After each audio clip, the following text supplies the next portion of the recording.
ನಾಳೆ ನವೆಂಬರ್ 15 ವಿಶೇಷವಾದ ಕಾರ್ತಿಕ ಹುಣ್ಣಿಮೆ ಬಂದಿದೆ. ಈ ದಿನ ಈ ವಿಧಿವಿಧಾನಗಳನ್ನು ಪಾಲಿಸಿದರೆ ಶಿವಾನುಗ್ರಹದಿಂದ ಸರ್ವ ಸಂಪದಗಳು ಪ್ರಾಪ್ತಿಯಾಗುತ್ತದೆ.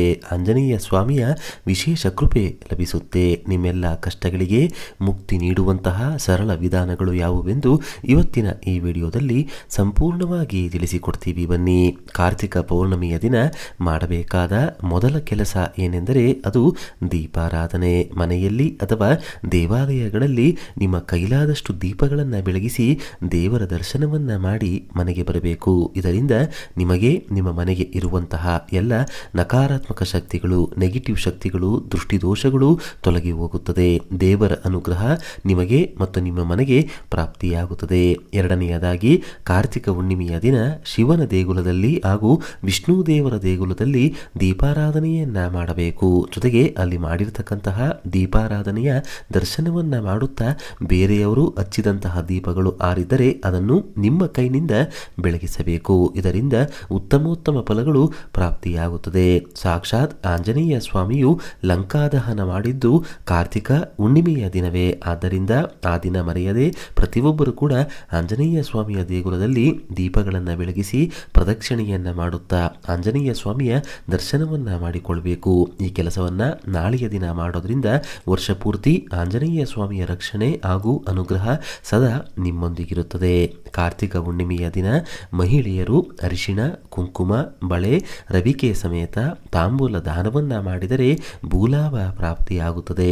ಸ್ವಂತ ಮನೆಯ ಕನಸು ನನಸಾಗಬೇಕು, ನಮ್ಮ ಹೆಸರಿನಲ್ಲೂ ಕೂಡ ಒಂದು ಭೂಮಿ ಇರಬೇಕು ಅನ್ನೋದಾದ್ರೆ ಈ ದಿನ ತಾಂಬೂಲ ದಾನವನ್ನು ಮುತ್ತೈದೆಯರಿಗೆ ಮಾಡಬೇಕು. ಈ ದಿನ ದೇವಾಲಯದಲ್ಲಿ ಬ್ರಾಹ್ಮಣರಿಗೆ ದಕ್ಷಿಣೆ ಸಮೇತ ತೆಂಗಿನಕಾಯಿಯ ದಾನ ಮಾಡಿದರೆ ತುಂಬಾ ಒಳ್ಳೆಯದು. ಇದರಿಂದ ವಿವಿಧ ರೀತಿಯ ದೋಷಗಳು ದೂರವಾಗುತ್ತದೆ.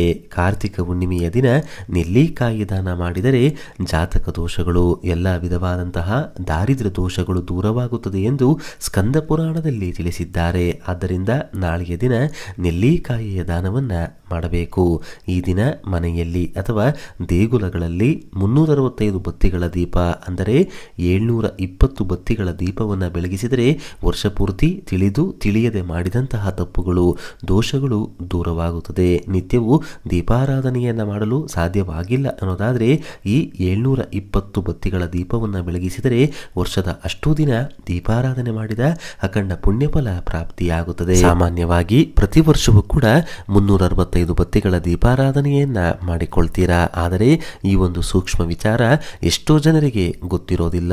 365 ದಿನಗಳು ಎನ್ನುವುದು ಇಂಗ್ಲಿಷ್ ಕ್ಯಾಲೆಂಡರ್ನಲ್ಲಿ ಬರುವಂತಹ ದಿನಗಳಾಗಿರುತ್ತೆ. ನಮ್ಮ ಹಿಂದೂ ಧರ್ಮದ ಪ್ರಕಾರ ನಮಗೆ 12 ಮಾಸಗಳಿರುತ್ತೆ. ಒಂದೊಂದು ಮಾಸಕ್ಕೂ 30 ದಿನಗಳಿರುತ್ತೆ. ಈ 30 ದಿನಗಳಂತೆ 12 ಮಾಸಗಳಂತೆ ಲೆಕ್ಕ ಹಾಕಿದಾಗ ವಿಶೇಷವಾಗಿ 360 ದಿನಗಳು ಬರುತ್ತೆ. ಆದರೆ ಒಂಟಿ ಬತ್ತಿಗಳ ದೀಪವನ್ನು ಬೆಳಗಿಸಬಾರದು. ಆದ್ದರಿಂದ 360 ಪ್ಲಸ್ 360 ಒಟ್ಟು 720 ಬತ್ತಿಗಳ ದೀಪಾರಾಧನೆಯನ್ನ ಮಾಡಿದರೆ ಮಾತ್ರ ಈ ವಿಶೇಷ ಫಲ ಹಾಗೂ ಪುಣ್ಯ ಲಭಿಸುತ್ತೆ. ಈ 365 ಬತ್ತಿ ಅಂದರೆ 720 ಬತ್ತಿಗಳ ದೀಪಗಳನ್ನ ನಿಮ್ಮ ಮನೆಯಲ್ಲಿ ಮನೆಯ ಯಜಮಾನಿ ಮಾತ್ರವಲ್ಲದೆ ಮನೆಯ ಯಜಮಾನ ಕೂಡ ಅಂದರೆ ಪತಿ ಪತ್ನಿ ಇಬ್ಬರು ಸೇರಿ ಈ ದೀಪಾರಾಧನೆಯನ್ನ ಮಾಡಿ ದೀಪಕ್ಕೆ ವಿಶೇಷವಾಗಿ ಪೂಜೆಯನ್ನ ಮಾಡಿ ಆರತಿ ನೈವೇದ್ಯಗಳನ್ನು ಸಲ್ಲಿಸಿದರೆ ವಿಶೇಷ ರೀತಿಯಲ್ಲಿ ಅದೃಷ್ಟ ಕೂಡಿ ಬರುತ್ತದೆ. ಸರ್ವ ದೋಷಗಳು ದೂರವಾಗುತ್ತದೆ. ಕಾರ್ತಿಕ ಹುಣ್ಣಿಮೆಯ ದಿನ ನದಿಯಲ್ಲಿ ಸ್ನಾನವನ್ನ ಮಾಡಿದರೆ ಅಖಂಡ ಪುಣ್ಯಫಲ ಪ್ರಾಪ್ತಿಯಾಗುತ್ತದೆ. ಈ ದಿನ ಉಪವಾಸ ಮಾಡಿದರೂ ಕೂಡ ತುಂಬಾ ಒಳ್ಳೆಯದು. ಈ ದಿನ ರಾತ್ರಿ ಸಮಯದಲ್ಲಿ ಹಾಲಿನಿಂದ ಈ ಕೆಲಸವನ್ನ ಮಾಡಿದರೆ ಅದ್ಭುತವಾಗಿ ಮನೆಯ ಸದಸ್ಯರಿಗೆ ಆರೋಗ್ಯ, ಚಂದ್ರಬಲ, ಲಕ್ಷ್ಮೀ ಕೃಪೆ ಪ್ರಾಪ್ತಿಯಾಗುತ್ತದೆ. ಕಾರ್ತಿಕ ಹುಣ್ಣಿಮೆಯ ದಿನ ರಾತ್ರಿ 1 ಲೋಟ ಅಥವಾ 1 ಚೊಂಬಿನಷ್ಟು ಹಾಲನ್ನು ಚಂದ್ರನ ಬೆಳಕಿನಲ್ಲಿ ಸ್ವಲ್ಪ ಕಾಲ ಇಡಬೇಕು. ನಂತರ ಆ ಹಾಲನ್ನು ಮನೆಯ ಸದಸ್ಯರು ಸ್ವೀಕರಿಸಬೇಕು. ಸ್ವೀಕರಿಸುವಾಗ ಓಂ ನಮಃ ಶಿವಾಯ ಎಂದು ಹೇಳಿಕೊಳ್ಳಬೇಕು. ಹೀಗೆ ಮಾಡೋದರಿಂದ ಚಂದ್ರನ ಅನುಗ್ರಹ, ಲಕ್ಷ್ಮಿಯ ಕೃಪೆ, ಶಿವಕೃಪೆ ಪ್ರಾಪ್ತಿಯಾಗುತ್ತದೆ. ಹುಣ್ಣಿಮೆಯ ಸಂಪೂರ್ಣ ಫಲ ಲಭಿಸಿ ಎಲ್ಲವೂ ಶುಭವಾಗುತ್ತದೆ. ಕಾರ್ತಿಕ ಹುಣ್ಣಿಮೆಯ ದಿನ ಮರೆಯದೆ ಹಗಲೆಲ್ಲ ಉಪವಾಸವಿದ್ದು ರಾತ್ರಿ ಭೋಜನವನ್ನು ಸೇವಿಸಬೇಕು. ಕಾರ್ತಿಕ ಹುಣ್ಣಿಮೆಯ ದಿನ ಸತ್ಯನಾರಾಯಣ ಪೂಜೆಯನ್ನ ಮಾಡಿಸಿ ಸತ್ಯನಾರಾಯಣನ ಕಥೆಯನ್ನ ಕೇಳಿದರೆ ಜೀವನದಲ್ಲಿ ಅದ್ಭುತವಾದ ಏಳಿಗೆಯನ್ನು ನೀವು ಕಾಣಬಹುದು. ಹಾಗೆಯೇ ಯಾರಿಗೆ ಉದ್ಯೋಗದ ಸಮಸ್ಯೆಗಳು ಹೆಚ್ಚಾಗಿರುತ್ತೋ, ಹಣಕಾಸು ಕಷ್ಟದ ಕಾಲಕ್ಕೆ ಸಿಗದೆ ಯಾವಾಗಲೂ ಹಣದ ಸಮಸ್ಯೆಗಳು ಹೆಚ್ಚಾಗಿದ್ರೆ, ವ್ಯಾಪಾರ ನಷ್ಟದಿಂದ ಸಾಕಾಗಿದ್ದರೆ ತಪ್ಪದೆ ನಾಳೆ ಕಬ್ಬಿನ ಹಾಲಿನಿಂದ ಶಿವನಿಗೆ ಅಭಿಷೇಕವನ್ನು ಮಾಡಿ ಸಿಹಿ ಪೊಂಗಲನ್ನು ನೈವೇದ್ಯವಾಗಿ ಇಡಬೇಕು. ಇದರಿಂದ ಉದ್ಯೋಗ ವ್ಯಾಪಾರದ ಸಮಸ್ಯೆಗಳು ಕಳೆದು ಧನಲಾಭ ಉಂಟಾಗುತ್ತೆ.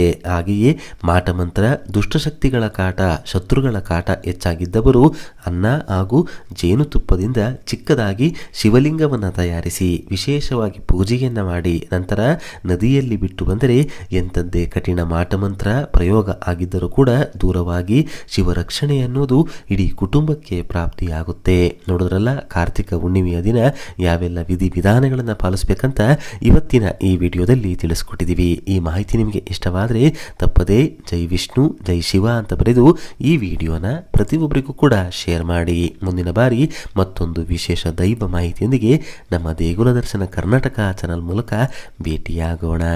ಧನ್ಯವಾದ ಸ್ನೇಹಿತರೆ.